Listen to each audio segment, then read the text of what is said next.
ఎన్టీఆర్ హీరోగా మురుగదాస్ కథతో ఓ చిత్రం తెరకెక్కాల్సి ఉంది. ఆ చిత్రాన్ని గోపీచంద్ మలినేని డైరెక్షన్లో చేయడానికి ఎన్టీఆర్ ముందు అంగీకరించారు.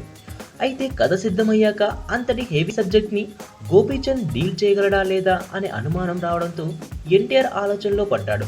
ఈ చిత్రాన్ని మురుగదాస్ డైరెక్ట్ చేసినట్లయితే చేయడానికి సిద్ధమని కూడా చెప్పాడట. కానీ తనకి వేరే సినిమాలున్నాయంటూ కథ మాత్రం ఇస్తానని మురుగదాస్ చెప్పడంతో ఎన్టీఆర్ వేరే ప్రాజెక్ట్ చూసుకున్నాడు. అదే కథని ఇప్పుడు మహేష్కి చెప్పి తన దర్శకత్వంలోనే మురుగదాస్ చేయబోతున్నాడు. ఈ సంగతి తెలిసిన ఎన్టీఆర్ చాలా కోపంగా ఉన్నాడట. తనని కాదని మహేష్కి ఈ కథ చెప్పి తనే దర్శకత్వం చేయడానికి అంగీకరించడం ఏమిటని ఎన్టీఆర్ ఫీల్ అవుతున్నాడట. మురుగదాస్ లాంటి దర్శకుడితో సినిమా అంటే మరో ఆలోచన లేకుండా మన స్టార్ హీరోలందరూ ఎవరైనా డేట్స్ ఇచ్చేస్తారు. ఎన్టీఆర్ అయినా అదే చేసేవాడు.